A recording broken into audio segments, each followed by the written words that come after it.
हरियाणा के चुनाव को महज 3-4 महीने बाकी है, तो ऐसे में भाजपा ने अपने जातिगत समीकरण यानी कि संतुलन बनाना शुरू कर दिया है।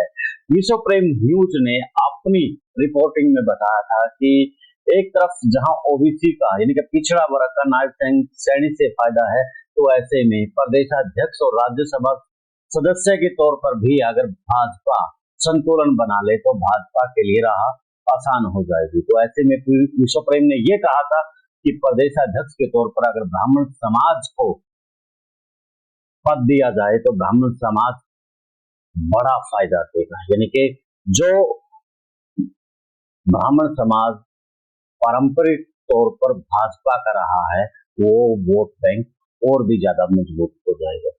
लगभग 8% के आसपास जो ब्राह्मण समाज की संख्या है वो भाजपा के लिए फायदेमंद है। तो ऐसे में अब एक पद और बचता है राज्यसभा सीट को लेकर के। अगर राज्यसभा की सीट के ऊपर भी भाजपा ने अपनी जो रणनीति है सही तरीके से अपना ली तो भाजपा 2024 के चुनाव में खेला कर सकती है।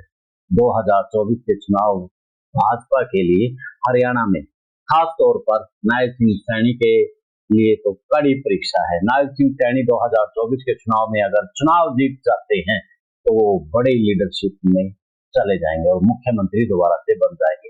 नायब सिंह सैनी की इस परीक्षा में राज्यसभा सांसद के तौर पर अगर अनुसूचित वर्ग से भेजा गया तो कहीं ना कहीं जो अनुसूचित वर्ग लोकसभा के चुनाव में छिटका था, उनके वोट बैंक उनके बजाय भाजपा की बजाय वो कांग्रेस की तरफ चला गया था। तो अब खास तौर पर वाल्मीकि समाज को राज्यसभा में भेजा जाए और उसमें अगर कृष्ण बेदी को भेजा जाए तो यहाँ पर एक तीर से कई निशाने होंगे और भाजपा को चुनाव में भी फायदा होगा, क्योंकि जो शाहबाद सीट है वो वहां से रामकन काला बड़ी मजबूत पैरवी रखते हैं और रामकन काला के सामने भाजपा की मजबूरी है कृष्ण बेदी को लड़ाना, क्योंकि वो मनोहर लाल खट्टर के प्रिय है।